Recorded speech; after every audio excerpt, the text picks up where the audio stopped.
बाहुन हुनु भनेको चाहिँ यो देशमा अभिशाप हुनु जस्तो भयो, किनभने जम्मैले गाली चाहिँ कसलाई गर्ने भए? ब्राह्मणलाई गर्ने भए।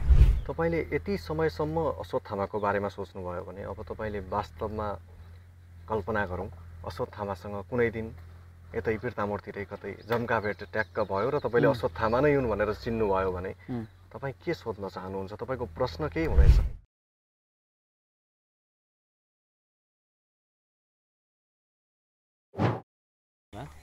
हामीले सानैदेखि महाभारतको कथामा पाण्डवहरूलाई धर्मको बाटोमा थिए, उनीहरू असल थिए भनेर सुन्दै आयौँ र त्यससाथै दुर्योधनलाई चाहिँ लोभी कपटी व्यक्तिको रूपमा हामीहरूले सुन्दै आएका छौँ। तपाईँले त त्यो इतिहासलाई नै उल्टाइदिनु भयो।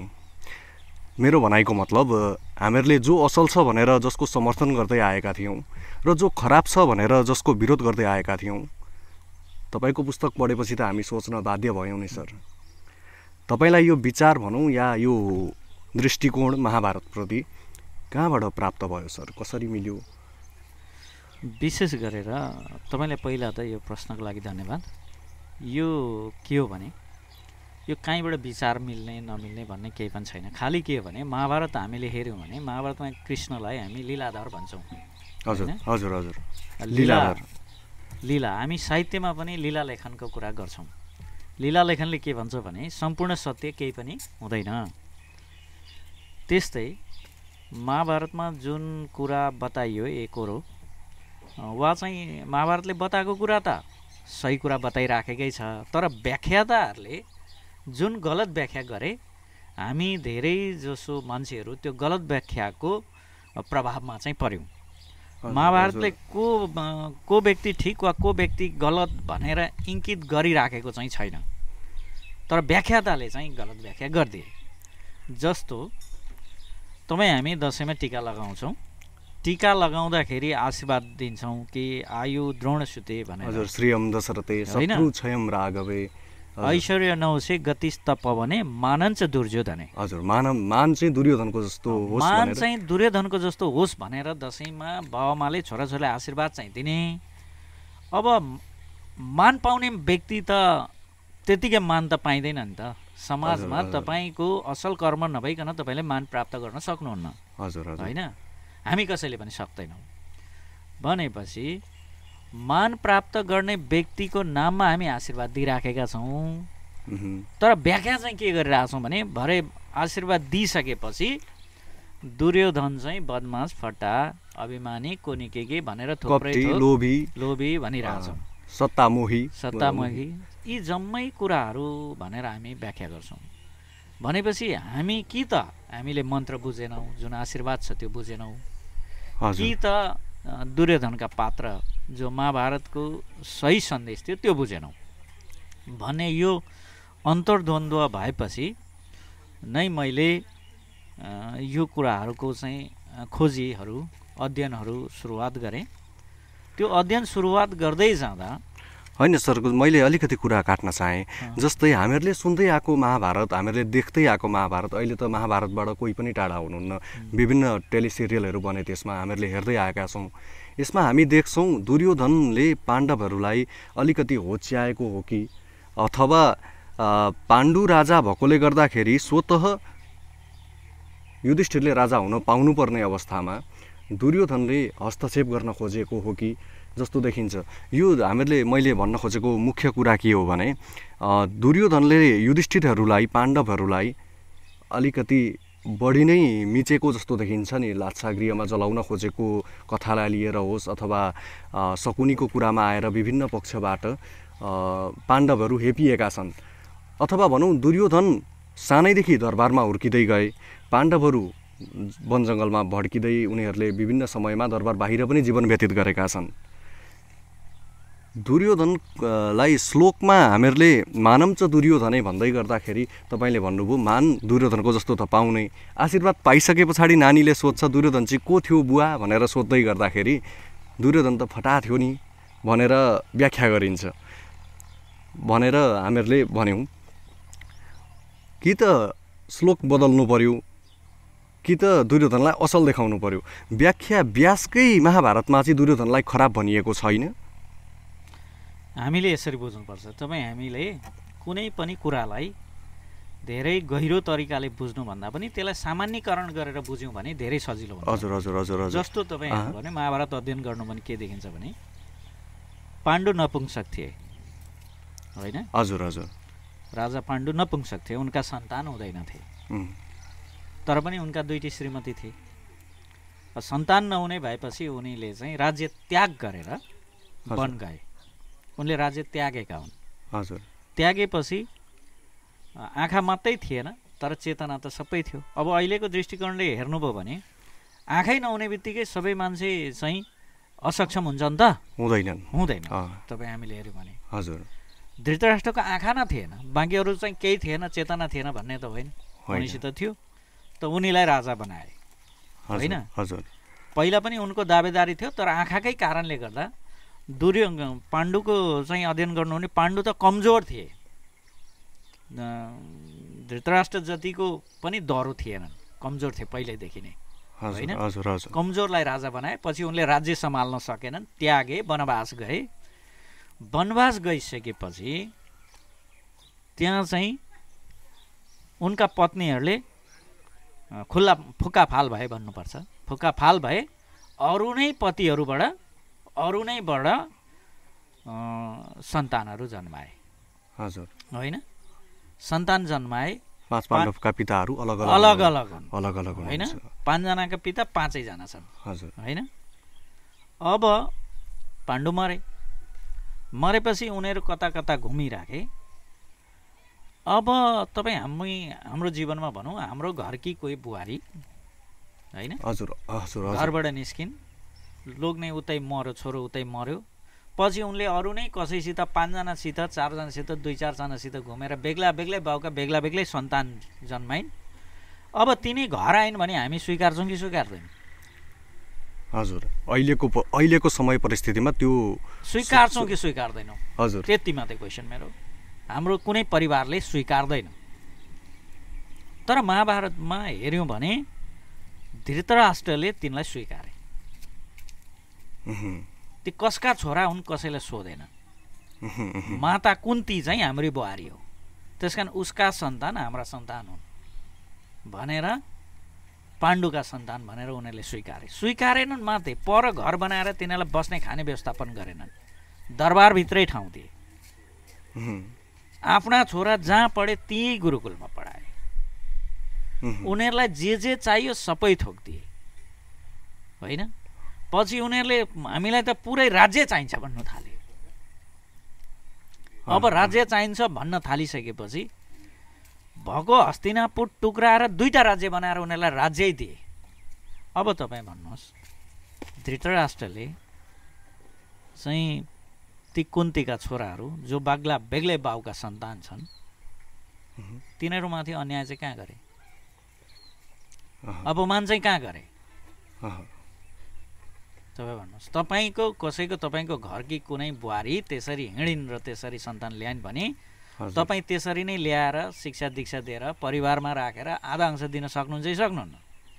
हामी सक्छौँ कि सक्दैनौँ? सकिँदैन। यो कुरालाई हामीहरूले यो नजर, यो पर्सेप्सनबाट हामीहरूले हेरिएकै थिएन अहिलेसम्म।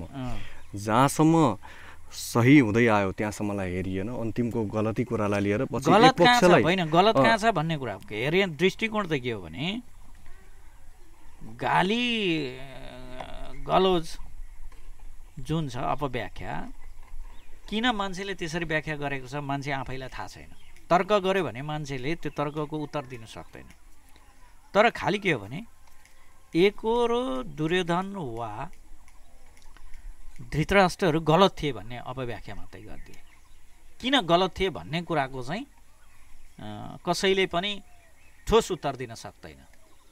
त्यस कारणले गर्दा मलाई लाग्छ, मेरो दृष्टिकोणमा के हो भने धृतराष्ट्रहरूले कहिल्यै पनि, अब दुर्योधनले पनि कहिल्यै पनि उसलाई त स्वतः लाग्छ नि कि कसका छोराछोरी आएर आफ्नो भाग खोज्नु आँट्यो भनेपछि त स्वाभाविक रूपमा उसको मनमा अलिकति जलन पैदा हुन्छ नि। त्यो त स्वाभाविक छ। तपाईँको एउटै परिवारमा 2 जना दाजुभाइ छन्, बाउले चाहिँ छोरोलाई चाहिँ अलिकति एउटा छोरोलाई पैसा दियो भने अर्को छोरोलाई मलाई चाहिँ किन नदिएको भनेर बाँच्न त हामी परिवारभित्रै बाजिरहेको हुन्छौँ।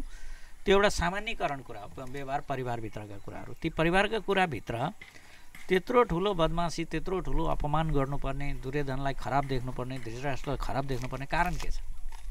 मलाई चाहिँ त्यस्तो केही पनि लाग्दैन। यो कुराले तपाईँलाई छोयो।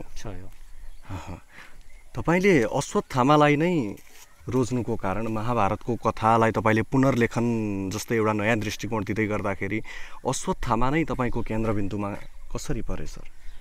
अश्वत्थामा केन्द्रबिन्दुमा पर्नुका केही कारणहरू के छन् भने देशमा एक बेला यस्तो आयो, ब्राह्मणवाद भन्ने कुराहरूलाई अलिक बढी उचालिन्थ्यो, अहिले घट्दै गयो। अर्थात् बाहुन हुनु भनेको चाहिँ यो देशमा अभिशाप हुनु जस्तो भयो। किनभने जम्मैले गाली चाहिँ कसलाई गर्ने भए? ब्राह्मणलाई गर्ने भए। टपरे भने के भने तपाईँ ब्राह्मणलाई टपरे भन्यो भने त्यसले प्रतिवाद गर्दैन, होइन? हजुर। तर दलितलाई चाहिँ कसैलाई चाहिँ कामी भनेर भन्यो भने मलाई चाहिँ जातीय विभेद गर्यो भनेर मुद्दा पर्छ क्या, होइन? तर बाहुनलाई टपरे, कोनिके, काठा, होइन, पिण्ड कोनिके भनेर गाली गर्दा पनि बाहुनले अहिलेसम्म प्रतिवाद गरेर मुद्दामा गएको चाहिँ छैन। अर्थात् एउटा यस्तो मिथक तयार भयो कि बाहुनलाई गाली गरेपछि नै अर्कोको राजनीति सुरुवात हुन्छ जस्तो भयो। बाहुनलाई गाली गरेपछि नै अर्कोको राजनीति सुरुवात हुन्छ जस्तो भयो। एक बेला त्यस्तो आयो। त्यो बेला अहिले त्यो घटेर गएको छ। त्यो भएपछि ब्राह्मण चाहिँ के हो त खासमा भनेर मैले यसो अध्ययन गरेँ। अब हिन्दूहरू अहिले गाली गर्ने ठाउँमा छ, तर हिन्दू शास्त्र अनुसार थर भनेको ब्राह्मण हुँदैन रहेछ। जस्तो म भट्टराई हुँ भने म ब्राह्मण हुँ भन्ने होइन। हिन्दू विधिशास्त्रले के भन्छ भने कर्मको आधारमा तपाईँको जात विभाजन हुन्छ, होइन? तपाईँ शिक्षा दीक्षासित जोडिएको मान्छे हो भने, तपाईँ ज्ञान बाँड्नुहुन्छ भने तपाईँ ब्राह्मण हो, होइन? हजुर हजुर। ब्रह्मत्व प्राप्त गरेका मान्छेहरू नै ब्राह्मण हुन्। त्यसमा थर केही हुँदैन। त्यहाँ कुनै चाहिँ विश्वकर्माले पनि ब्रह्मत्व प्राप्त गरेको छ भने त्यो ब्राह्मण हो। जस्तो काले राई ब्राह्मण भयो नि, होइन? हजुर हजुर। काले राई त ब्राह्मण हुन्, होइन? उसलाई त ठुला ठुला पण्डितहरू गएर गोडा ढोक्थे, हजुर, हो कि न? ब्राह्मण भए। त्यस्तै ब्रह्मत्व प्राप्त गरेपछि ब्राह्मण भयो। राज्यका विधाहरूमा काम गर्ने मान्छेहरू क्षेत्री भए, सरकारी काम गर्ने, सेना, राज्य सञ्चालनका काम गर्ने क्षेत्री भए। व्यापार व्यवसाय रक्षा गर्ने क्षेत्री भए। व्यापार व्यवसाय गर्ने वैश्य भए। खेती किसानी मजदुरी गर्ने चाहिँ शूद्र भए। जस्तो एउटै ब्राह्मण जो मलाई ब्राह्मण हुँ भन्छ, त्यही मान्छे दिनभरिमा 4 थोक हुन सक्ने भयो क्या हाम्रो विधिशास्त्र अनुसार। बिहान ऊ मानिलिनुहोस् कलेज पढाउँछ, ब्राह्मण हुने भयो, हजुर, होइन? हजुर हजुर हजुर। दिउँसो आएर ऊ सरकारी सेवाको कुनै काम गर्छ भने क्षेत्री हुने भयो। अब बेलुकाखेरि आएर खेती किसानी गर्छ, धान रोप्छ, होइन, के गर्छ भने शूद्र हुने भयो। एउटा दोकान पनि रहेछ र दोकानमा आएर व्यापार गर्छ भने वैश्य हुने भयो। हजुर, एउटै मान्छेको दिनभरिमा 4वटा जात हुने सक्ने भयो क्या अहिले आइपुग्दा।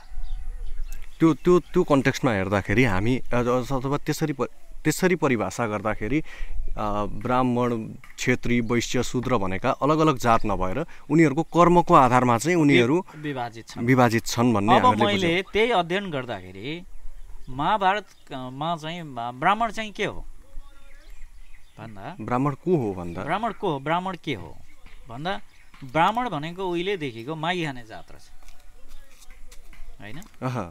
ब्राह्मणले कमाएर खाँदैन, मागेर खान्छ। कसैले दिएको दानबाट पालिने जात हो ब्राह्मण भनेको।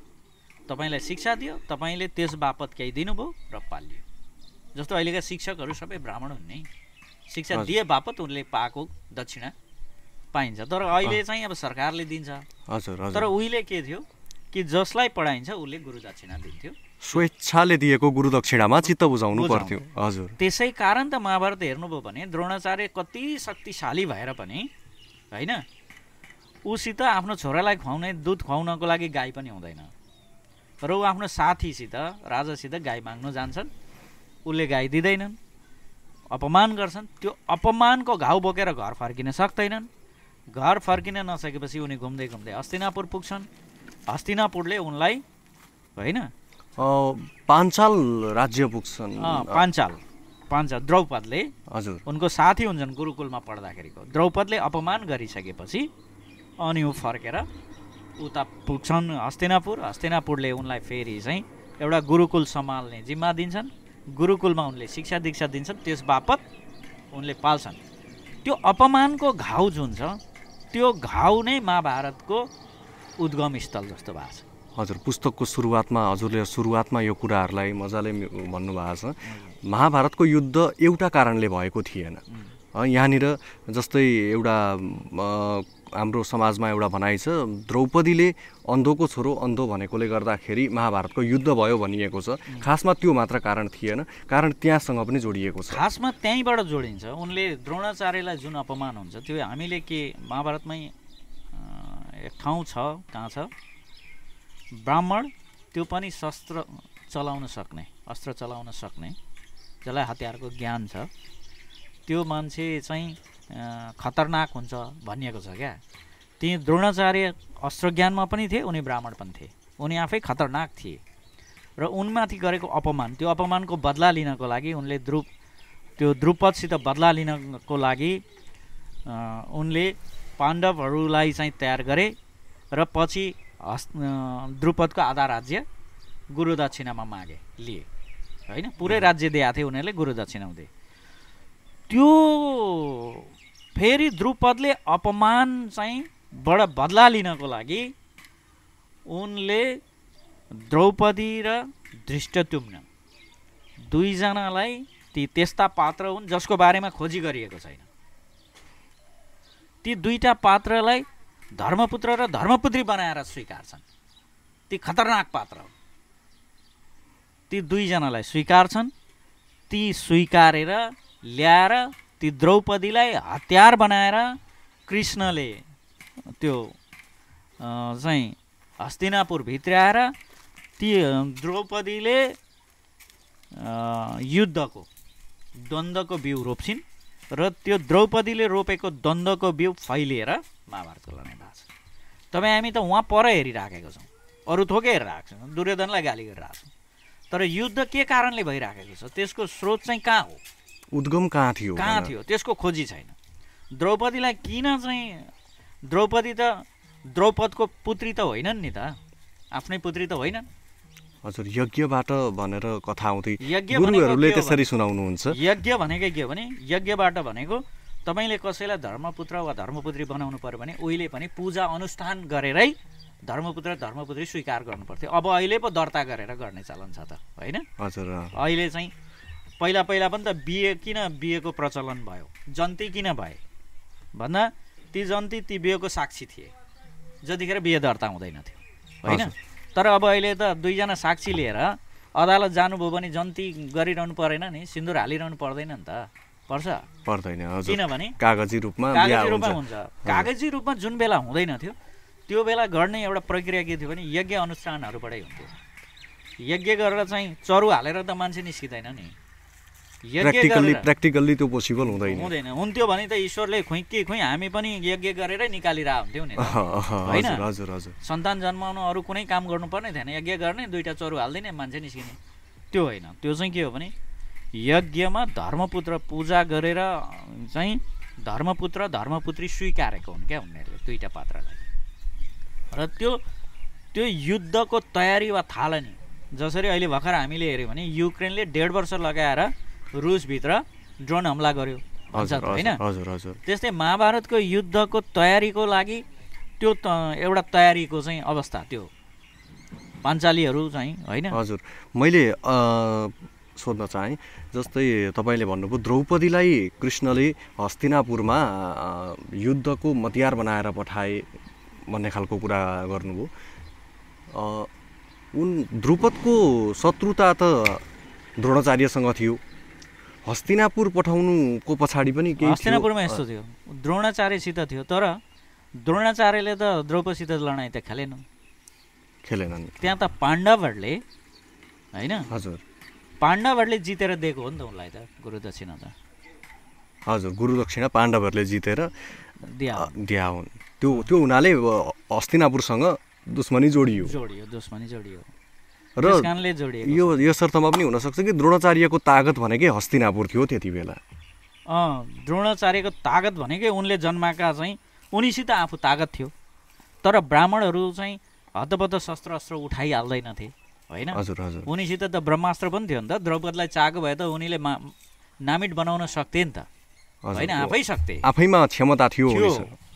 तर पनि हतियारहरू ब्राह्मणहरू भनेकै के हो भने अनावश्यक रूपमा होइन प्रक्रिया बेगर कुनै पनि हतियारहरू चलाउनु हुँदैन। गुरु भनेको चाहिँ त्यो विषय जोडेर आफ्नो लागि नचलाउने त्यो होइन। उनीहरूको ब्राह्मणको एउटा धर्म हुन्थ्यो। त्यति बेलाका मानिसहरू धर्मलाई चाहिँ एकदम विशेष रूपमा जस्तै प्रतिज्ञालाई धर्मलाई त्यति बेलाका मान्छेले निकै मान्दा रहेछन्, मान्थे। तर धर्मको अपव्याख्या सुरुवात पनि महाभारतबाटै भएको छ होइन, ईश्वरले नै।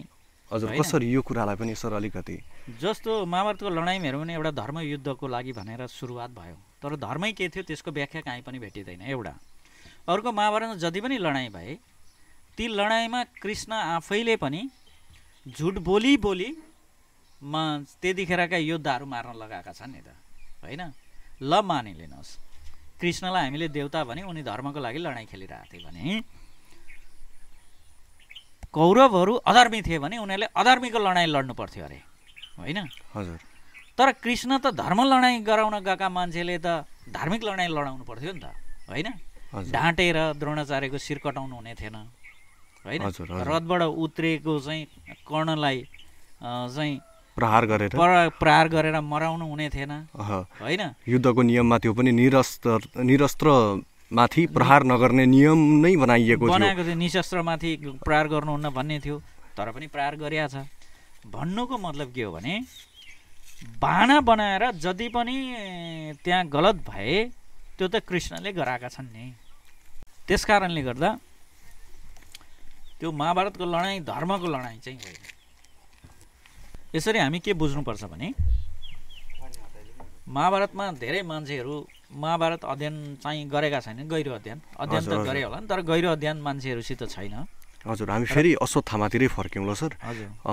जस्तै अश्वत्थामालाई नि हाम्रो प्रश्न थियो, अश्वत्थामालाई नि मुख्य पात्रको रूपमा छान्नुको कारण थियो, तपाईँले यसैमा ल्याएर कन्क्लुजन गरिदिनुहोस्। उनलाई छान्नुको कारण मैले अघि भने एउटा ब्राह्मण, फेरि ऊ के हो भने त्यो महाभारतभित्रको हेर्नुभयो भने ऊ एकदम मध्यम पात्र हो। उसले कौरवसित जति नजिक थियो पाण्डवसित पनि उति नै नजिक थियो होइन। किनभने पाण्डवहरूलाई सबैभन्दा बढी माया कसले गर्थे भन्दा त द्रोणाचार्यले गर्थे जो अश्वत्थामाका पिता पनि हुन्। त्यसकारण उनीहरूसित वैरभाव थिएन होइन, बराबर थियो सबैजनासित। भनेपछि महाभारतको अवस्था हेर्न त कोही निरपेक्ष मान्छे चाहिँदो रहेछ नि त होइन। हजुर तपाईँले कसैलाई पनि हेर्नको लागि जस्तो बर्बरिक होइन, बर्बरिकको टाउको काटेर झुन्ड्याएको कथा छ, उनले त निरपेक्ष रूपमा हेरेका छन् नि त होइन। त्यो निरपेक्ष हेर्ने पात्रको भन्दा पात्र त जिउँदो हुनु पर्यो फेरि कथा बताउनको लागि होइन। महाभारतको कथा चाहिँ निरपेक्ष बताउनु त अहिले पनि त्यो पात्र त जिउँदो हुनु पर्यो नि त। जिउँदो हुनको लागि त के कृपाचार्य हुनु पर्यो कि त अश्वत्थामै हुनु पर्यो। ती दुईजना पात्र अष्टचिरञ्जीवी मध्येका पात्र हुन् जो महाभारतसित जोडिएर हेरे उनीहरूले। हजुर यहीसँग मेरो तपाईँलाई अर्को प्रश्न छ ल सर। अश्वत्थामाको अमरत्वलाई हामीहरूले कसरी लिने सर? अमरत्व उनको हामीहरूले सुनिआएको, हिजो अस्ति भर्खर एउटा फिल्म पनि आएको छ कल्की, त्यसमा पनि देखिएको छ कृष्ण भगवानद्वारा उनलाई श्राप मिलेको छ कलियुगको अन्त्यसम्म चाहिँ जीवितै रहनु भनेर। उनको अमरत्व श्राप हो हामीहरूले देखिआएको सुनिआएको हाम्रो समाजमा चलेको किम्वदन्ती अनुसार।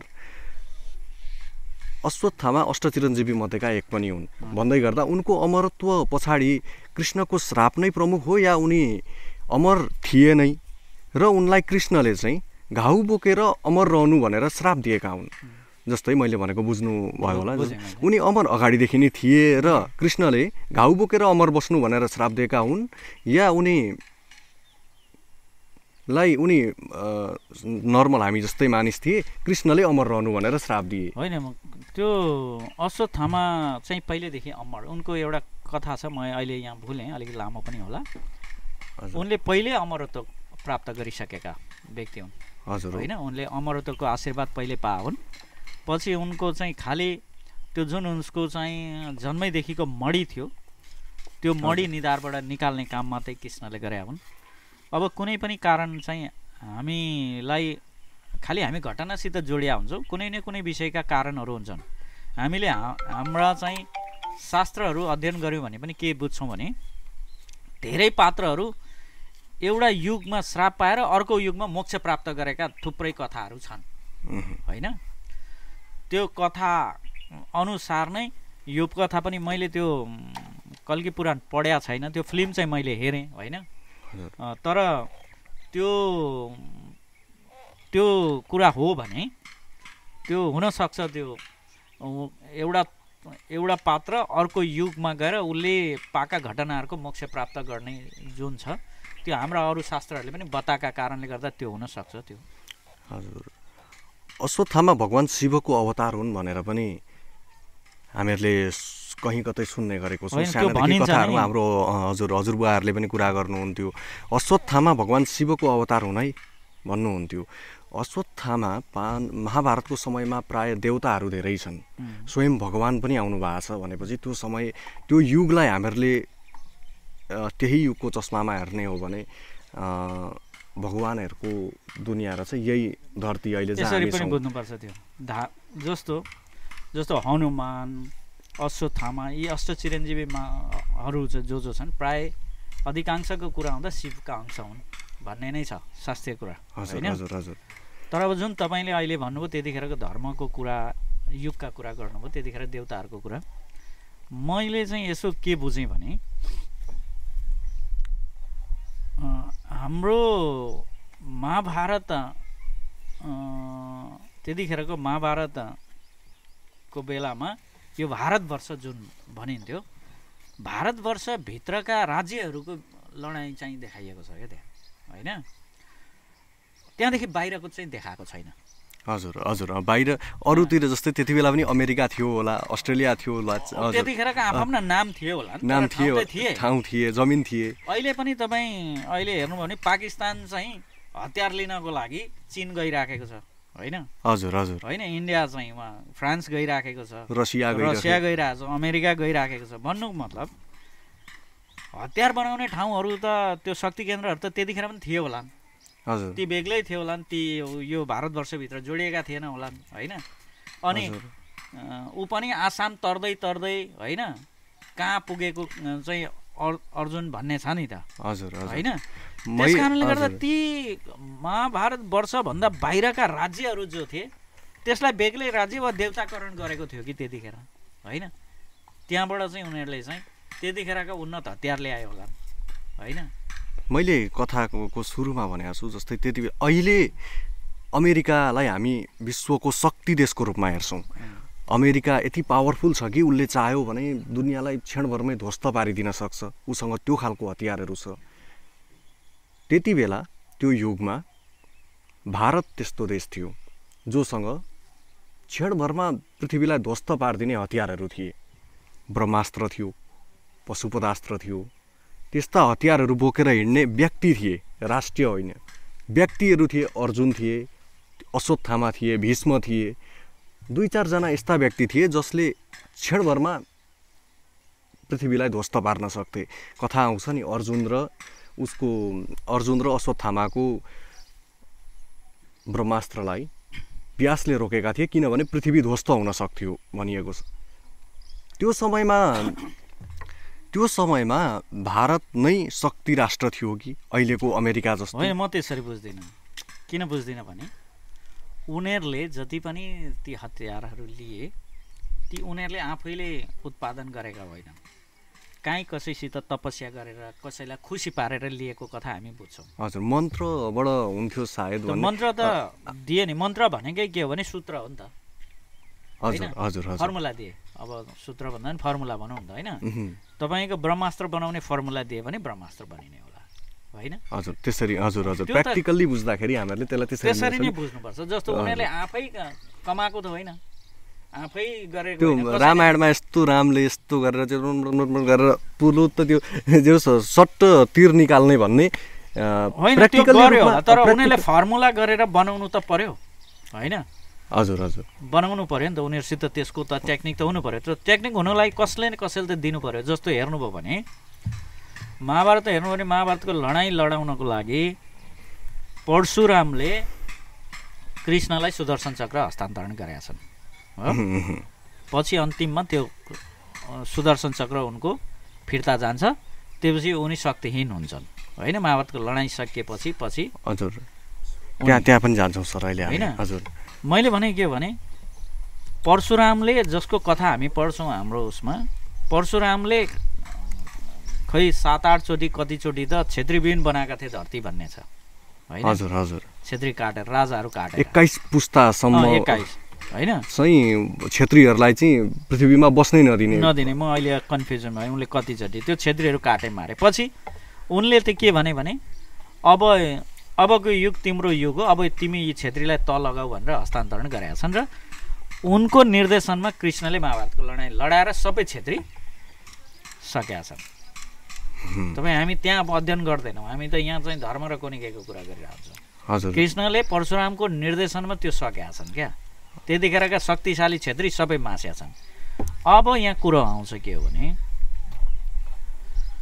हामी अहिले पनि कोनिकेका एजेन्ट रका एजेन्ट यहाँभित्र छौँ कोनिकेका एजेन्ट छौँ भनेर गुप्तचर विभागका गर्छौँ नि त होइन देश कोनिको नेता फलानुबाट चलेको छ कोनिको नेता कोबाट चल्या छ भनेर हुन्छौँ इन्डियाले चलाएको छ अमेरिकाले चलाएको छ युरोपियन युनियनले चलाएको छ भनेर छौँ भनेपछि त्यतिखेर पनि त कसै न कसैले चलाएको परशुरामलाई कसले चलाएको थियो त होइन परशुरामलाई पनि अष्टचिरञ्जीवी मध्ये भन्छौँ हामी जसलाई शिवको अंश मान्छौँ उनलाई अंश मानिन्छ हजुर होइन हजुर हजुर त उनले पनि त कृष्णलाई चलाए हो कि होइन एजेन्ट छ नि त परशुरामको एजेन्ट हो नि कृष्ण त हजुर हो कि होइन तपाईँ उसले सुदर्शन चक्र कृष्णले नदिएको भए परशुरामले कृष्णलाई नदिएको भए कृष्ण त्यति शक्तिशाली हुन्थे त कृष्णको ताकत भन्नु नि त्यति बेला सुदर्शन एउटा सुदर्शन चक्र उनको ताकत होइन हजुर त्यो अभेद्य त्यो शस्त्रसित कसैले अहिलेको चाहिँ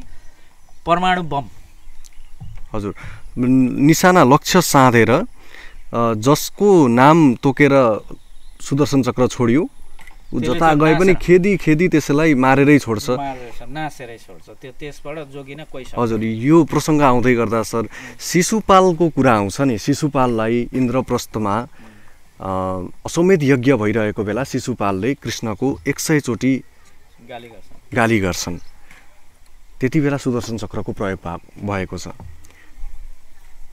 हामीहरूले महाभारतलाई यो दृष्टिकोणबाट हेर्दै गर्दा शिशुपाल पनि सही थिए शिशुपालले उठाएका कुराहरू गलत थिएनन् होइन कृष्णलाई जति पनि उसले आरोप लगाए ती कुनै कुरा गलत थिएनन् तर कृष्णलाई पनि जस्तो त्यो जुन त्यो सभा थियो त्यहाँ कसैले हतियार लगेका थिएनन् क्या निहत्ता थिए सबै कृष्णले चाहिँ कसरी सुदर्शन चक्र बोकेर गए त त्यहाँभित्र कृष्णले लुकाएर लगे कसरी लगे भनौँ धर्म विपरीत थियो त्यो पनि त्यो थिएन होइन जो धर्म स्थापनाको लागि भनेर त्यत्रो युद्ध गराए ऊ आफै धर्म विरुद्धमा थिए भन्ने हामीहरूले बुझ्यौँ गाली गर्ने चाहिँ मान्छे मार्छन् अहिले केपीओलाई कतिले गाली गरिरहेको छन् प्रचण्डलाई गाली गरिरहेको छन् अब यिनीहरूले मान्छे मारिहाल्नु त उनीहरूसित शक्ति छ भनेर गालीको सजाय मृत्यु होइन प्रश्न गर्यो भने प्रश्न गर्न नपाउनु कृष्णले गरेको कुरा शिशुपालले लगाएका कुराहरूलाई तपाईँ सूक्ष्म अध्ययन गर्नुभयो भने गलत कुरा त उसले गरेको छैन गलत छैन ऊ कृष्ण धेरैजना गोपिनीहरूसँग हिँडेकै कुरा भनेको आगे राइट छैन त्यो त कालो छस् भनेको छ सही हो तँ चाहिँ एकलौटी एकतर्फी कुरा गर्छस् भनेका कुराहरू छन् ती जम्मै त्यो के छ भने शिशुपाललाई मारेर सबै राजा तर्साएको छ क्या त्यहाँ कृष्णले मसित यस्तो छ नि तिमीहरू कोही बोल्यो मारिदिन्छु त्यो देखेपछि कोही बोल्न सक्दैनन् क्या उसित नि सुदर्शन चक्रको विरुद्ध जसरी अमेरिकाको विरुद्ध रुसको विरुद्ध किन कोही बोल्न सक्दैन तिनीहरूसित परमाणु बम छ हानिहाल्लान् भन्ने डरले होइन तर हाम्रो नेपाललाई त केही छैन नि हामी त शिशुपाल जस्तै हो क्या होइन सानो देश हामीलाई त यिनीहरूले त जे गरे पनि जति गरे पनि सक्न सक्छ नि त त्यस कारण हामीले खालि ती शक्ति केन्द्रहरू जति छन् त्यतिखेरका कुराहरू हामीले त्यसलाई वर्तमान राजनीतिक परिवेश र घटनासित जोडेर हेऱ्यौँ भने हामी धेरै कुरा चाहिँ समानता देख्छौँ र हामी कसरी घेरिएका छौँ भन्ने कुरा पनि हामी अनुमान लगाउन सक्छौँ क्या। त्यति बेलाको परिप्रेक्ष्यलाई लिएर अहिलेको परिवेशमा हेर्ने हो भने नेपाल शिशुपाल जस्तै हो। शिशुपाल जस्तो उसित केही छैन, एउटा राज्य त छ तर कुनै ठुलो हतियार शक्ति केही छैन। यसले धेरै प्रश्न उठायो भने कुन चाहिँले बम हान्छ र सक्छ, यो त्यो शक्ति बम हान्यो भने डिफेन्स गर्ने पनि हामीसित केही छैन। के छ वीर गोर्खाली भनौँ, के चाहिँ छ हामीसित? अन्याय गरेरै मारिए शिशुपाल, कोही बोल्न सकेन। को बोल्छ? तपाईँ भन्नुहोस्, अहिलेको विश्व परिस्थिति हेर्नुभयो भने युक्रेनमाथि रुसले आक्रमण गरिरहेछ नि। हजुर, लगातार निकै लामो समयदेखि आक्रमण भइराखेको छ। अब रुसले एउटा स्वतन्त्र राष्ट्रमाथि घुसेरै आक्रमण गरे हो नि त, होइन? युक्रेनले रुसमाथि आक्रमण गरेको त थिएन। होइन, ऊ त डिफेन्समा छ अहिले पनि डिफेन्समा छ। हजुर, तर मान्छे, अधिकांश मान्छे, यहाँ धेरै मान्छे कुरा सुनिन्छ युक्रेनले गल्ती गर्यो भन्छन्। क्या युक्रेनले के चाहिँ गल्ती गर्यो? ऊ त आफ्नो जमिन बचाउन खोज्दैछ। म आफू चाहिँ सुरक्षा कसले चाहँदैन? शक्तिको समर्थन सबैले गर्छन्। एक्ज्याक्टली। जस्तो जहाँ पनि तपाईँ हेर्नुहोस्, राजनीति यी जम्मै कुराहरू शक्ति हुँदा शक्तिकै विषयमा लेख्ने बोल्ने सबै हुँदो रहेछ क्या। कृष्णको समर्थन त्यति बेला त्यही थियो। उनी शक्तिशाली थिए, होइन? हजुर, उनलाई कसले पनि उनको पछाडि परशुराम थिए। त्यो समयमा एकजना बोलेका थिए भन्ने पनि आउँछ नि कथामा। जस्तै जब शिशुपालको हत्या हुँदै थियो, दुर्योधन बोलेका थिए या शकुनी, एकजना दुईजनामा एकजनाले विरोध गर्नुभएको छ त्यहाँनिर, यो गर्न नहुने काम भयो यहाँभित्र भनेको छ। तर अब के गर्ने, ती जसले बोल्यो ती नै मान्छे शत्रु र राज्य गएका विषय छन् नि त। उनीहरूको पक्षलाई नै गलत देखाइयो अन्तिममा। हजुर, अन्तिममा आइपुग्दाखेरि शकुनी नै गलत थिए भनेर देखाइयो। उनीहरूको कुरै गलत भए, उनीहरू व्यक्ति नै गलत भए, कथालाई त्यसरी मोडियो। त्यस कारण यो मोड्ने काम व्यासले गरे। व्यासले किन गरे भने पछाडि त राज्य त कसको चल्यो भन्दा त पाण्डवको चल्यो नि त, होइन? राजा त पाण्डवका सन्तानहरू भए नि त। पाण्डवका सन्तान राजा भएपछि राजाकै विरुद्धमा त लेख्न सक्दैन नि त। जसको शासनमुनि छत्र छायामा बसिएको छ उसको विरुद्धमा लेखेर उसलाई नै गलत भनेर लेख्न सकेन। त्यसकारण उनले धेरै सन्तुलन गरेर लेखेका छन्। किनभने पाण्डवले तपाईँ हेर्नुभयो भने हाम्रो दुर्योधनको कुरा हेर्नुभयो भने दुर्योधन कहिले राजा भएन, होइन? तर धृतराष्ट्रको शक्ति चाहिँ को थियो भने छोरै थियो क्या, दुर्योधन थियो। ऊ दानी थियो, उसले जातीय विभेद कहीँ गरेन, होइन? केही नभएको सुतपुत्र भनेको कर्णलाई पनि राजा बनाइदियो क्या, आफ्नो नामको राजा थियो। तपाईँ महाभारतको अध्ययन गर्नुभयो भने दुर्योधनको पालामा राज्य टाँट पल्टेको छ क्या, दान दिएर नि। राज्यको ढुकुटी सिधिदिएको, उसले जो अबर पर्यो भने त्यसैलाई ढुकुटी दिएको छ क्या, होइन? उसले कोही दुःख पाएको देख्यो, त्यसलाई सहयोग गर्यो। त्यसै कारण मानन्छ दुर्योधन भयो क्या। राज्यको ढुकुटी बचाउनुपर्छ, म ऐस आराममा बस्नुपर्छ भन्ने उसले राखेन। तपाईँ हेर्नुभयो भने अर्काको श्रीमतीमाथि आँखा लगाएको छैन, पत्नी चाहिँ बाँडेको छैन, बाउको सेवा गरेकै छ, होइन? त्यहाँ दुईजना मान्छे सक्नलाई हस्तिनापुर सक्न लागेका छन्, एउटा शकुनी, एउटा कृष्ण। शकुनीको पनि पूर्वाग्रह तपाईँले पढ्नुभयो भने त्यहाँ देख्नुहुन्छ कि उनको जुन सपाङ्ग बहिनीलाई अपाङ्गसित बिहे गराएको छ भीष्मले जबरजस्ती, त्यसको बदला उसले लिइरहेछ।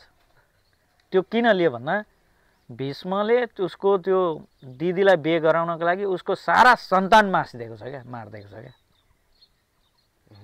अनि त्यो सारा सन्तान जब मार्यो र ती अनि ती दिदीले त्यो सानो बच्चो चाहिँ लिएर हस्तिनापुर आएको हो क्या, सानो भाइ लिएर आएको हो। अनि उसले जसरी मेरो सन्तान मार्छ त्यसरी म यो कौरवहरू मार्छु, म सक्छु यो कुरुवंश मार्छु, प्रणको कुरा धेरै आउँछ। कुरुवंश मार्छु भनेका छन् उनी। त्यो योजनामा थियो, उनको भित्रबाट त्यो इगो थियो, त उनले त्यो खेले। तपाईँ अब कृष्ण लाक्षागृहको अघि जुन कुरा गर्नु, लाक्षागृहको कुरा गर्नुहुन्छ भने लाक्षागृह पनि उसले गरेको हो, शकुनीले। कृष्णको पक्षबाट पनि भनेको कृष्ण र शकुनी लागेका थिए। कृष्णको हस्तिनापुर विरुद्ध कौरवलाई सिद्ध्याउनुको पछाडिको कारण के हुन सक्ला? अघि मैले भनिहालेँ, त्यो चाहिँ उनलाई चाहिँ त्यो सिद्ध्याउनको लागि योजनै बनाएर परशुरामले दिएको जिम्मेवारी हो।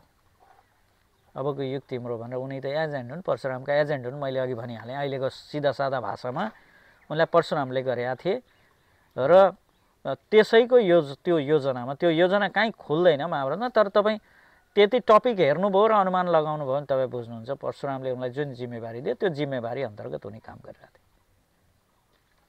उनलाई कुन्ती कृष्णको फुपू, कुन्तीको विवाह पनि त्यस्तै झुटको सहारा लिएर पाण्डुसँग गराए, जो नपुंसक थिए। त्यो रिस पनि थियो कृष्णमा।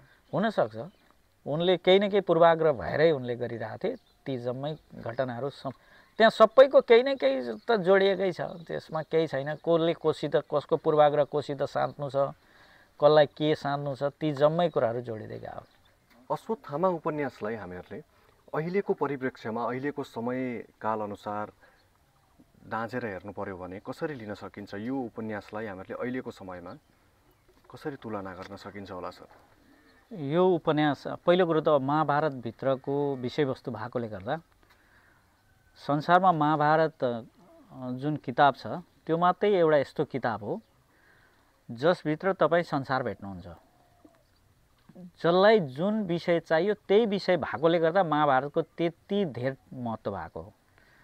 अब त्यही विषयसित जोडिएको विषय भएकोले गर्दा महाभारतका कुराहरू उठिन्जेलसम्म पढ्न चाहनेले अश्वत्थामा पढिरहनुपर्छ, किनभने त्यसमा भएका विषयवस्तु महाभारतका विषयवस्तुभन्दा कुनै विषयवस्तु फरक छैन, होइन। खालि आफूले देखेको एउटा पक्षको महाभारतलाई अर्को पक्षबाट हेरे मात्रै हो। त्यस कारणले गर्दा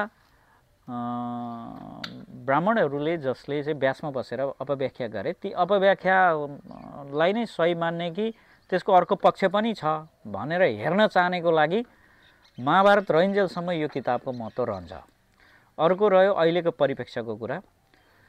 यो चाहिँ के हो भने राजनीति पनि बुझ्छु भन्न चाहने मान्छेहरूले यो सधैँभरि रहन्छ। जस्तो तपाईँ हामीले हेऱ्यौँ भने मैले किताब यो बनाउँदाखेरि 10 वर्ष जति मलाई लाग्यो। मैले अध्ययन लामो गरेँ, तर लेख्नको लागि पनि पहिलो च्याप्टर लेखेपछि 10 वर्ष पछाडि मात्रै मैले किताब सकेको। त्यो केलाई भने मलाई सधैँ डर लाग्थ्यो कि यो किताब निस्किएपछि कट्टर हिन्दूवादीहरूले चाहिँ आक्रमण गर्लान् कि भन्ने त्रास थियो। खास गरी नेपाल जस्तो अब हिन्दू नेपालमा भन्दा पनि इन्डिया, नेपालमा डर छैन। नेपालमा किन छैन भने नेपालमा जसले जे भने पनि हुन्छ, यसमा डर छैन। नेपालमा तपाईँले, नेपाल यस्तो देश हो जहाँ मान्छेहरू अतिवादी छैनन् कुनै पनि विषयमा। तर इन्डियामा तपाईँ हेर्नुभयो भने अहिले भर्खर कमल हसनको एउटा फिल्म आयो। त्यो फिल्ममा एउटा स्टेट र अर्को स्टेटको विषयमा सानो एउटा चाहिँ विषय छुँदाखेरि त्यो एउटा पुरा स्टेटमा, राज्यमै त्यो फिल्म बन्द ब्यान्ड भयो।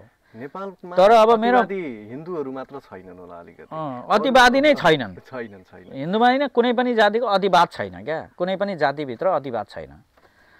तपाईँ यही कुरा चाहिँ यदि भारतमा चाहिँ निस्केको भएको भए मलाई लाग्छ हिन्दू अतिवादीहरूले डराउँथे, खेदाउँथे, कुट्थे, गोली हान्थे, जे गर्नु छ गर्थे। म नेपालमा भएर बाँचेको, किनभने एको र अतिवादले ईश्वर मानेको मान्छे, यहाँ देवत्वकरण गरेको मान्छेलाई एकाएक मानवीकरण गरेका विषयहरू छन्। तपाईँले गरेका पुरै मान्यताहरू भत्किएका छन्। त्यस कारणले गर्दा त्यो फरक विषय छ। अब यहाँ हामीले हेऱ्यौँ भने तपाईँ राधाकृष्ण मैनालीको नलेखेको इतिहास होला किताबको नाम, त्यो पढ्नुभयो भने त्यहाँ के देखिन्छ भने 47 साल पछाडि माधव नेपालले मदन भण्डारी महासचिव हुँदा एउटा प्रस्ताव राख्छन्, नेपालमा भारतले सशस्त्र विद्रोह गराउन खोजिरहेछन्, उनीहरू हाम्रो समर्थन चाहियो भनेर, होइन। त्यतिखेर मदन भण्डारीले यो हुँदैन, यस्ता प्रस्ताव नल्याउनुहोस्, किनभने भारतीय मान्छेहरू आएर हाम्रो देशमा सशस्त्र विद्रोह चलाउनु भनेको हाम्रो सार्वभौम खतरा हुने हो, नगरौँ भन्ने खालका कुरा उनले गरेको विषय त्यहाँ छ। फेरि अलिक पछाडि माधव नेपालले फेरि मदन भण्डारीलाई कुरा राख्छन् कि होइन, उनीहरूले चाहिँ गोर्खै सैनिकबाट सशस्त्र विद्रोह चलाउँछु भनेका छन्, त्यसकारण हाम्रो नैतिक समर्थन चाहियो भन्दा मदन भण्डारीले उनलाई गाली गरेका छन्। तपाईँ यस्ता कुरा ल्याउनु भयो भने पार्टी कारबाही गराउँछौँ, यस्तो के कुराहरू त्यसभित्र छ। अब त्यो कुरा त त्यहाँ सकियो। त्यो सकिएको 1-1.5 वर्ष पछाडि मदन भण्डारी दासढुङ्गामा दुर्घटनाग्रस्त हुन्छन्, मर्छन् वा मारिन्छन् भन्छन्, तर त्यो रहस्यमय छ, होइन। मदन भण्डारी मारिएको 1-1.5 वर्षमा नेपालमा सशस्त्र विद्रोह सुरुवात हुन्छ। तपाईँ यो कुरालाई अलिक गम्भीर रूपमा हेर्नुभयो भने यो सशस्त्र विद्रोहभित्र भारतले गरेका कुराहरू, त्यतिखेरै माधव नेपालले ल्याएका प्रस्तावहरू जोडिन्छन् कि जोडिँदैनन् त? त्यहाँ त जोडिएको जस्तो लाग्छ। भन्नु मतलब भारत नेपालभित्र सशस्त्र विद्रोह गरेर एउटा किसिमको राज संस्था फाल्न चाहन्थ्यो, होइन। रका चाहिँ पूर्व प्रमुखहरूले पनि यो कुरा त खुलस्त गरिसकेका छन्, अहिले त आएको छ बजारमा, तर लेखिसकेका छन्, आएका छन्। भनेपछि हाम्रो नेपालमा त्यो त उहिलेदेखिको तयारी रहेछ नि त, राजाहरू फाल्नुपर्छ, होइन, वा चाहिँ यो आफ्नो अनुकूल बनाउनुपर्छ भन्ने कुरामा त माधव नेपालहरू प्रयोग भएका रहेछन् भनेर त हामीले लागेको आरोप त होइन नि त। त्यो त प्रचण्डहरू त्यसैको प्रयोग भएका हुन् कि भन्ने आरोप शङ्का त राधाकृष्ण मैनालीको किताबले गरेको छ, तर त्यो किताबको प्रतिवाद त फेरि कसैले गरेका छैनन्। त्यसकारण त्यो कुराहरूको अध्ययन गरिसकेपछि हाम्रो देश पनि त्यही फर्मेटमा चलेको हो कि, त्यो फर्मेटमा चल्नको लागि महाभारतका कन्टेन्टहरू चाहिँ, विषयवस्तुहरू चाहिँ कति महत्त्वपूर्ण हुन्छन् भनेपछि त्यो लागिसकेपछि अनि मैले यो किताब सर्रै 3 महिनामा सकेर चाहिँ प्रकाशन गरेको, जुन साङ्ग्रिलाले गरिदियो। त्यस कारणले गर्दा हामीले हेरिराखेका दैनिक जीवनमा घटिराखेका घटनाहरू महाभारतीय कुराहरूसित जोडिएर सधैँ बनिरहेका हुँदो रहेछन्। त्यस कारणले गर्दा राजनीतिक परिवेश बुझ्नको लागि पनि यो किताब, महाभारतका किताबहरू अध्ययन गर्नुपर्ने हुनसक्छ। मैले अघि पनि भने म समुद्र जाँदैछु, मैले समुद्रमा लोटा लिएर आएँ कि मैले बाल्टी लिएर आएँ त्यो मलाई थाहा छैन, है। तर एकदमै तपाईँसँग यसरी बसिरहनु हो भने दिन बितेको थाहा नहुने रहेछ सर। यो उपन्यास पढ्दै गर्दाखेरि एउटा बच्चादेखि लिएर बुढासम्म सबैजनाले, आमा, दिदी, बहिनी, सबै उमेर समूहका, सबै जात जातिका मानिसहरूले पढ्नुहुन्छ। अश्वत्थामालाई हामीहरूले उनको अमरत्वको बारेमा लिने अथवा उनको जीवन सङ्घर्षको बारेमा लिने या उनको नैतिक जीवनको बारेमा लिने हामीहरूले कसरी लिन सकिन्छ अश्वत्थामालाई? अश्वत्थामा एउटा सामान्य पात्र हुन्, होइन, सामान्य जीवन, एउटा ब्राह्मण पुत्र जोसित ज्ञान छ, सिप छ, शिक्षा छ, ती जम्मै कुरा छ। तर अब तपाईँ त्यहाँ महाभारतमा 1-2वटा कुरा बहुत ठुलो अपव्याख्या छ जस्तो मलाई लाग्छ क्या। जस्तो तपाईँ हेर्नुभयो भने अन्तिममा उनले चाहिँ ब्रह्मास्त्र चलाए, होइन, अर्जुनले पनि चलाए, अर्जुनले चाहिँ ब्रह्मास्त्र फिर्ता लिए, उनले चाहिँ फिर्ता लिएनन्, जुन चाहिँ उत्तराको गर्भमा गएर लाग्यो, होइन, गर्भ तुइयो भन्ने कुरा छ क्या। उनले फिर्ता लिन जानेकै थिएन। अब मलाई कस्तो शङ्का लाग्छ भने ब्रह्मास्त्रको व्याख्या यस्तो छ कि जुन चलेपछि पृथ्वी हल्लिन्छ भन्छ क्या, होइन। त्यो अणुबमभन्दा खतरा चाहिँ ब्रह्मास्त्र हो भन्छ क्या। त्यस्तो खतरा चाहिँ ब्रह्मास्त्र गएर उत्तरालाई पनि केही नभएर गर्भ मात्रै तौने क्षमताको हुन्छ कि त्यो गएर त्यहाँ झर्दाखेरि त्यहाँ भएका घर जङ्गल पात पतिङ्गर सबै उड्नुपर्ने हो त? हजुर, यो बारेमा अब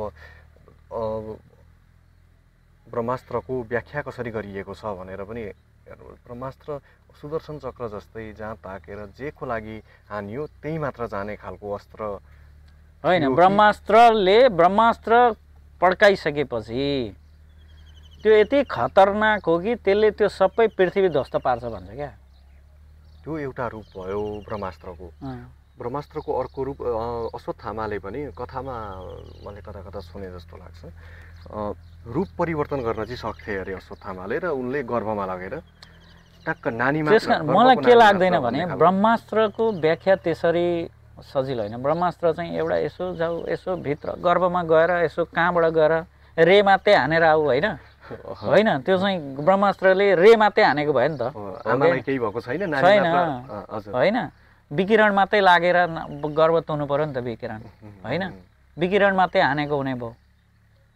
अब त्यस कारणले गर्दा ममै ज्ञान कम भएको हो कि मलाई थाहा छैन, तर ब्रह्मास्त्रको जुन व्याख्या सुनिन्छ त्यो व्याख्या अनुसार उनले त्यो ब्रह्मास्त्र चलाएका छैनन् होइन महाभारतमा। प्र्याक्टिकल्ली हेर्दाखेरि जस्तै यो कुरा नहुन सक्छ, जस्तै हामीहरूले कतिपय कुरालाई यसरी पनि लिन सक्छौँ नि। कुन्तीले तपस्या गरिन्, सूर्यदेव आउनुभयो र एउटा सन्तान दिएर जानुभयो। सूर्यदेव प्र्याक्टिकल्ली पृथ्वीमा आउन त सम्भव छैन। त्यो कुरालाई वेदव्यासको लेखनीको शिवकला भनौँ, त्यसलाई यसरी मैले तपाईँलाई अघि पनि भने यो कुरा। हजुर होइन, मैले हामीले के बुझिरहेछौँ भने महाभारतमा जति पनि भारतवर्षभित्रका राजाहरूको लडाइँको कुरा चाहिँ हामीले बुझिरहेछौँ, तर त्यतिखेर अमेरिका अस्ट्रेलिया भएका देशका राजाहरूका विषयमा त महाभारतमा काहीँ पनि बोल्दैन नि त। छैन बोलेको छ। जबकि परशुरामले 21 चक्कर लाएर पृथ्वीका सबै क्षेत्री काटे भन्ने कुरा चाहिँ आउँछ होइन, तर महाभारतमा पृथ्वीको 21 चक्करभित्रका राजाहरूको कुरा चाहिँ आउँदैन क्या। त्यसकारण उनले बोलाउँदा आह्वान गर्दा आउने राजा चाहिँ सूर्य भनेर माथिबाटै थिए कि वा चाहिँ अर्कै राज्यका थिए त। जस्तो शिवजीलाई हामी चाहिँ किरातेश्वर महादेव भन्छौँ होइन, कैलाशमा बस्थे भन्छौँ क्या। कैलाश भनेको त ऊ त्यहाँ पहिला नेपालै पर्थ्यो होइन, मानसरोवर त्यहीँ त हो होइन, अहिले त मान्छे त त्यहाँ पुग्छन् हो कि होइन। त्यस्तै अरू कुनै देशका राजा आएर त्यसलाई सामान्यकरण गर्ने हो भने त्यसरी आएर चाहिँ अर्को देशको राजालाई आह्वान गरेर बोलाएर होइन। हजुर, किनभने बच्चा जन्मिनको लागि जुन प्रक्रिया पुरा गर्नुपर्छ त्यो त पुरा हुनु पर्यो। वरदानको भरमा पेटमा बच्चा आउने भन्ने कुरा प्र्याक्टिकल्ली चाहिँ हुँदैन होइन। त्यस कारणले गर्दा उनीहरू आँका गफ गरेका सबै जुन कुराहरू छन् त्यसले गर्दा हामीले त्यसलाई अलिकति चाहिँ हाम्रो चेतनाले सामान्यकरण गरेर पनि हेर्नुपर्छ। हेर्दाखेरि चाहिँ महाभारत वर्षभन्दा बाहिरबाट आउने राजाहरू जो हाम्रा पहुँचमा छैनन्, जस्तो हामीले हेऱ्यौँ भने पहिला मलाई कस्तो लाग्थ्यो भने पश्चिम रुकुम रोल्पामा लडाइँ हुँदा माओवादी भनेका चाहिँ खतरा होला, सिङ्जुरै पलाएको होला जस्तो पनि लाग्थ्यो क्या। भरे त्यहीँ आउँदा त ओल्लो घरको चाहिँ गाउँभरि आउँदा त त्यही पल्लो घरको चाहिँ साथी पनि माओवादी रहेछ, तल्लो घरको पनि रहेछ, त्यत्रो डराइहाल्नुपर्ने विषय त होइन। सामान्य हामी जस्तै रहेछ। त्यो सिङ्जुरो पलाएको कोनीकै चेतना गफै नगर्ने, कोनीकै नगर्ने आएर भक्कै मारिहाल्ने त होइन रहेछ। जस्ता त होइन रहेछन्। तिनीहरूसँग संवाद हुँदो रहेछ, तिनीहरूले पनि कुरा गर्दा रहेछन् होइन। तिनीहरूसित कुरा बुझेनन् भने बुझाउन सक्नु पर्दो रहेछ। अलिकति अड्डी कस्ने उनीहरूको स्वभाव रहेछ। यिनै कुरा त रहेछन्। त्यस्तै त्यतिखेरको सामान्यकरण गरेर हेर्ने हो भने त्यो अलिक परका राजाहरूलाई चाहिँ बोलाएको थियो कि जो चाहिँ अलिक शक्तिशाली थिए। ब्रह्मास्त्र अश्वत्थामाले चलाएका थिएनन् तपाईँको अनुसार? मेरो विचारमा ब्रह्मास्त्र उनले पनि चलाएका थिएनन्। अरू नै कुरा थिए, अरू नै हतियार चलाए होलान् होइन। तर ती चलाएका विषयलाई लिएर उनको चाहिँ अलिकति अपव्याख्या छ। त्यस कारणले भिलेन देखाउने प्रयास गरियो। महाभारतमा जति पनि कौरव पक्षका थिए ती जम्मैलाई गुण्डै त बनाइएको छ होइन। कि अधर्मको साथ दिए, अधर्मी भए भन्ने छ होइन। तर अधर्मी कसरी भए त? पाण्डवहरूलाई उनीहरूले माया गर्थे, तर धर्मको साथ त उनीहरूले पनि छोडेनन्। धर्म चाहिँ के हो भन्ने कुरा मुख्य हो क्या। अश्वत्थामाले पाण्डव शिविरमा रातको समयमा आक्रमण गरेको त अधर्म नै थियो। अनि उहाँ तपाईँको भुइँमा उत्रेको कर्ण मारेको चाहिँ धर्म थियो त? उसको बाउलाई चाहिँ त्यहाँ गएर होइन व्रत त्यागेर भुइँमा बसेको मान्छेलाई काटेको चाहिँ धर्म थियो त? खालि तपाईँ यता कौरव पक्षको मात्रै हिसाब किताब किन गर्नु छ? पाण्डव पक्षले गरेका अधर्मका कुरा चाहिँ कहाँ छ? दुर्योधनलाई चाहिँ होइन तिग्रामा चाहिँ सन्नीमा हानेर मारेको कथा चाहिँ त्यो धर्म हो त? नियम विपरीत नै थियो त्यो पनि हो कि होइन? त्यसैले त्यही कुराले कृष्ण र बलरामको द्वन्द्व भयो हो कि हैन? बलराम त युद्ध छोडेर युद्धमा उपस्थित नै हुँदिन भनेर 4 धाम भ्रमण गर्न निस्किनु भएको थियो। त्यो गलत छ, यो हुनु हुँदैन भन्ने पक्षमा थियो नि त बलराम, होइन? बलराम किन निस्किए होला सर त्यति बेला? बलरामले दुर्योधनको समर्थन गर्न नसकेर निस्किए या म दुर्योधनको समर्थन गर्दै गर्दा चाहिँ भाइको विरुद्ध हुन्छु? कृष्णको कुरा छ विशेष गरेर। कृष्णले चाहिँ अब उनी भाइलाई माया गर्थे, होइन? कृष्णले यसो गरे कि बलराम चाहिँ त्यो विषयभित्र बस्नै सकेनन्, त्यस्तो भएको हो। अर्को प्रश्न राख्छु ल म तपाईँलाई। तपाईँले यत्रो अश्वत्थामालाई यति धेरै विश्लेषण गर्नुभयो, 8-10 वर्ष उनको बारेमा विश्लेषण गरेँ भन्नुभयो। 10 वर्षसम्म अध्ययन गरिन्छ कुनै विषयमा भने त्यसको लागि धेरै धैर्यता चाहिन्छ। हामी अझ अहिलेको समयमा जुन हामी 15 सेकेन्ड पनि स्थिर हुन सक्दैनौँ। अहिले त टिकटक आयो, होइन? टिकटकमा पनि अझ छोटा छोटा भिडियोहरू बढी चल्छन्। 10 वर्षसम्म एउटै विषयमा लागिरहनु भनेको यो धैर्यताको पराकाष्ठा नै हो, त्यसलाई यसरी मान्छु। तपाईँले यति समयसम्म अश्वत्थामाको बारेमा सोच्नुभयो भने अब तपाईँले वास्तवमा कल्पना गरौँ, अश्वत्थामासँग कुनै दिन यतै बिर्तामोडतिरै कतै जम्का भेट ट्याक्क भयो र तपाईँले अश्वत्थामा नै हुन् भनेर चिन्नुभयो भने तपाईँ के सोध्न चाहनुहुन्छ? तपाईँको प्रश्न केही हुनेछ? म केही सोधिनँ, म उनलाई छुन्छु मात्रै। किनभने कुनै पनि कुरा तपाईँले भावमा व्यक्त गर्न सक्नुहुन्न, होइन? जब तपाईँ कसैलाई कुनै कुरा तपाईँभित्र यति कुरा छन्, होइन? ती कुरा तपाईँले भन्न खोज्नुभयो भने त्यो पुरा हुँदैन क्या कहिले पनि। त्यो अनुभूतिका कुराहरू, किनभने उनले भोगेको चाहिँ जुन घटना छन्, उनले भोगेको चाहिँ समय छ, युग छ, उनले भोगेको संसार छ। तपाईँले हामीले के भन्नु, के सोध्नु, के छ हामीसित? यो यति वर्ष मानिले नै उनी चाहिँ 5औं-10औं हजार वर्षदेखि बाँचिराखेका छन्। उनले त्यत्रा युद्ध देखे, के देखे, संसार देखे, सबै थोक बुझे। हामी जस्ता हजारौँ पुस्ता देखे। त्यो पुस्तामा पुगेर अब हामीसित चाहिँ के प्रश्न होला र उनलाई सोध्नुपर्ने? मलाई लाग्दैन। म चाहिँ भेटेदेखि चाहिँ म छोएर एकचोटि छुन पाएँ भने मेरा मनका प्रश्नहरू चाहिँ सबै चाहिँ निराकरण हुन्थ्यो जस्तो मलाई लाग्छ क्या। जब भावना बढी हुन्छ तब बोल्ने कुराहरू सकिन्छन्, बोल्ने शब्दले त्यो कुरालाई व्याख्या गर्न सकिँदैन। मान्छेको तपाईँ एउटा कुरा सामान्यतया के हो भने, एउटा राम्रो मान्छे छ भने मान्छेले मुखले होइन, तपाईँ आँखा हेरियो भने मान्छे पढ्न सकिन्छ, होइन? तपाईँ मुखले हाँसेकोले तपाईँ हाँसेको थाहा हुँदैन। जब तपाईँ साँचो हाँस्नुहुन्छ भने तपाईँको आँखा हाँस्छ क्या। तपाईँ रिसाउनु भयो भने मुखले रिसाए जस्तो गर्नु भएको छ कि आँखा रिसाएको छ? आँखा बोलेपछि मात्रै त्यो मान्छे डेप्थमा छ, अर्थात् गहिराइमा छ भन्ने बुझिन्छ। उसको हँसाइ चाहिँ गहिराइमा छ, उसको बुझाइ गहिराइमा छ, उसको रिसाइ गहिराइमा छ भन्ने कुराको चाहिँ आँखाको भागभङ्गीले हो। मुखको चाहिँ यो मुस्कान र यसो अनुहारले वा बोलीले होइन। त्यस कारण मलाई लाग्छ, के लाग्छ भने अश्वत्थामालाई मैले भेट्नु र मैले छुनु भने उनले मेरा कुरा सबै बुझ्छन् क्या। बस त्यसको लागि शब्द खर्च गर्नु पर्दैन। मेरा प्रश्न उनले मेरो आँखाबाट बुझ्छन् र त्यो आँखाको एन्सर उनले आफै दिन्छन् मलाई। महाभारतको सबैभन्दा प्रभावशाली पक्ष तपाईँलाई कुन लाग्छ? कुन कुराले तपाईँलाई अलिक बढी छोयो महाभारत पढ्दै गर्दा? महाभारतले मलाई अलिक बढी छोएको विषय के हो भने, परिवारमा एकता भएन भने संसार कसरी खेल्छ भन्ने कुरा नै मुख्य हो। चाहे त्यो तपाईँ हाम्रो परिवार होस् वा राज्य होस् वा जेसुकै होस्, त्यसमा एकता चाहिँ सबैभन्दा ठुलो कुरो नै रहेछ।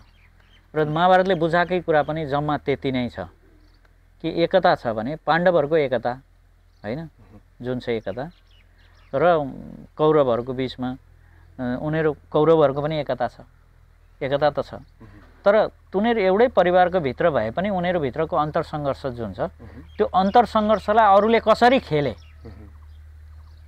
बाहिरका मान्छेको कुरा सुन्दा घर कसरी बिग्रियो र त्यो खेल्दाखेरि एउटा परिवारको लडाइँभित्र समाज कसरी विध्वंस हुन्छ भन्ने कुराको चाहिँ अध्ययन छ क्या त्यसमा। सामान्य कुरा एउटा कौरव र पाण्डव बीचको चाहिँ यसो इस्यु थियो, तर त्यो इस्यु यस्तो ठाउँमा गएर टुङ्ग्यो कि खेल्नेले भन्नु हो भने विश्वयुद्धमा पुगेर त्यो द्वन्द्व त्यहाँ पुगेर टुङ्ग्यो। यो उपन्यासपछि महाभारतको दृष्टिकोणमा केही फरक पाउनुभयो? म त धेरैजना मान्छेहरूले मेरो कृति जसले पढ्नुभयो, पढेपछि मलाई नै फोन गर्नुभयो, कसैले म्यासेज गर्नुभयो, कसैले भेटेर भन्नुभयो महाभारतमा हेर्ने जुन हाम्रो एकतर्फी दृष्टिकोण छ त्यो परिवर्तन भयो भन्नुभयो। केहीले त के भन्नुभयो भने यो तिम्रो दृष्टिकोण हो तर त्यस्तो चाहिँ होइन, खासमा होइन, जो एउटा किसिमको धारणा बनाएर बस्नु भएको छ उहाँहरूले त्यसो पनि भन्नुभयो। खास गरी व्यासमा यो कथा सुन्नेहरूले यो गर्नुभयो। यो कुरालाई एउटा विवेकशील पात्रको रूपमा जब अनुसन्धान गरिन्छ, भनौँ युवाभन्दा बढी भएका व्यक्तित्वहरूबाट अझ के पनि आयो भने कसैले त महाभारत पनि बुझ्नु भएको छैन तर अश्वत्थामा पढ्नुभयो, उहाँले चाहिँ फेरि एकलौटी धारणा बनाउनु भयो होइन।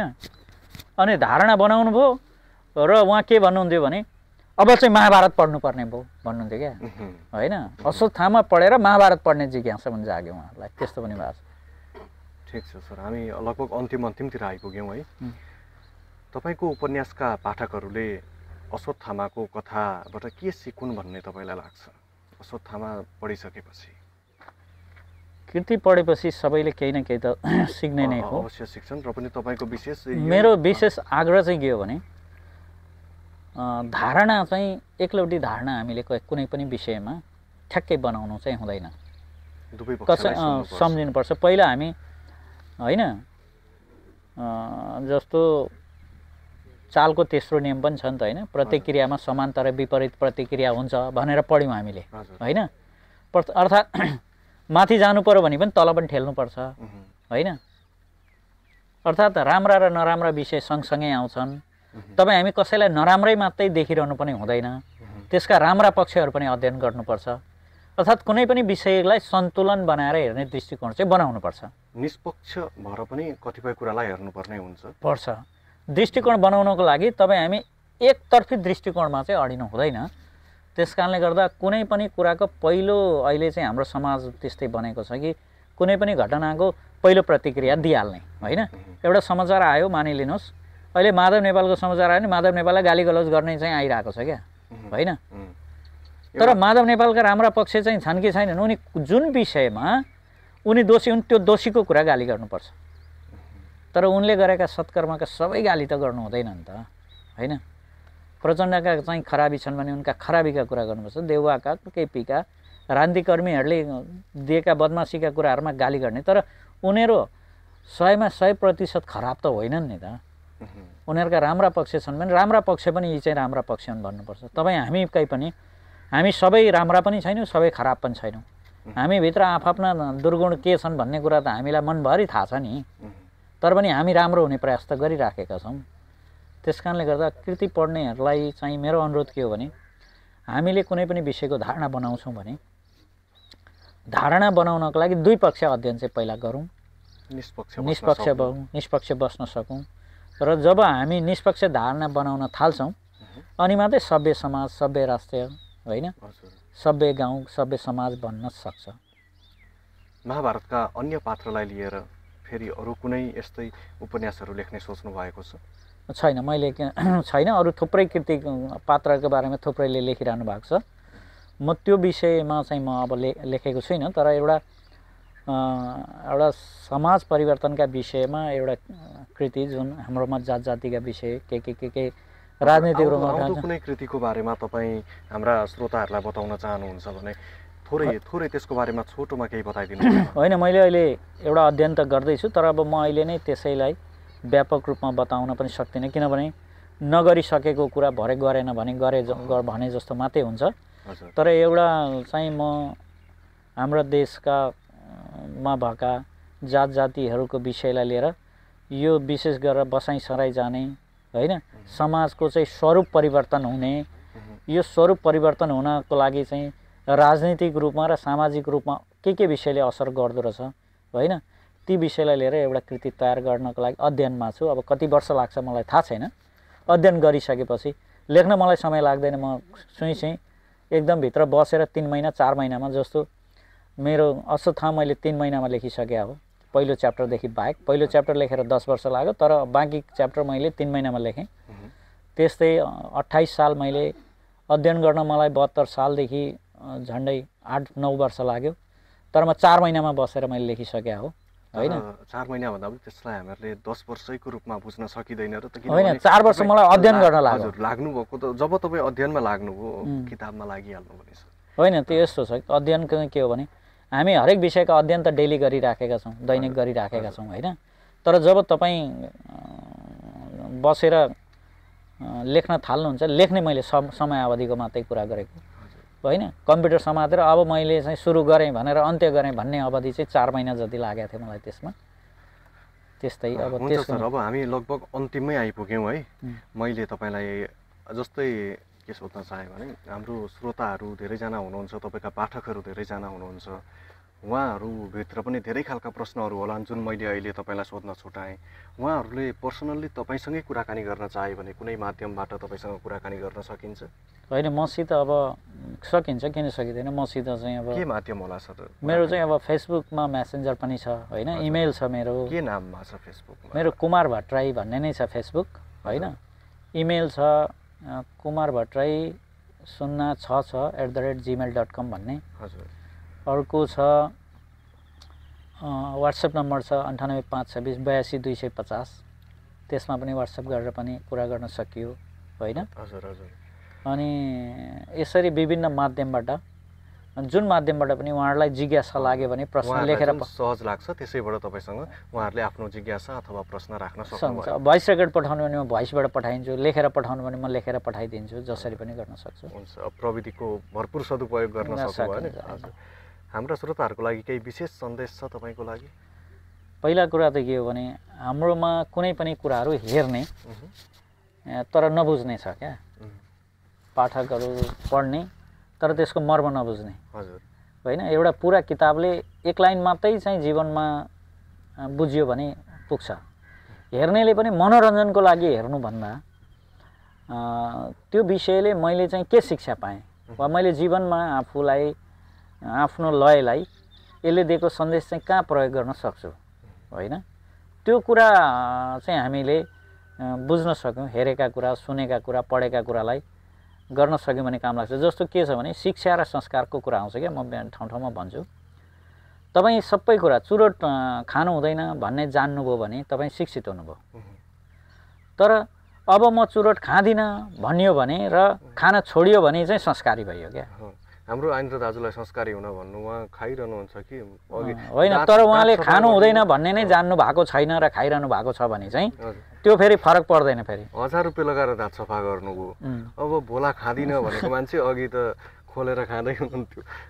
त्यस कारण जस्तो के हो भने यो दाजु सिक्नु है केही कुरा। यो शिक्षा र संस्कारको कुरामा मैले भनेको के हो भने कुनै थोक गर्नु हुँदैन वा गर्नुहुन्छ भनेर जान्यो र जानेर गर्नु हुँदैन वा गर्नुहुन्छ भन्ने कुरालाई जीवनमा प्रयोग गरियो भने मात्रै हुन्छ। त्यस कारणले त्यो तपाईँहरूको पाठक जो हुनुहुन्छ यो हेरिरहनु भएको छ, उहाँहरूले पनि जीवनमा हेरेकोलाई मनोरञ्जनसित मात्रै नजोडेर जीवन परिवर्तनका विषयहरू बनाउन सक्नुभयो भने त्यो राम्रो हुन्छ। त्यो बनाउने प्रयास गर्नुपर्छ। हामी के छ भने संसारमा हामी अर्कोलाई परिवर्तन गर्न सक्दैनौँ होइन।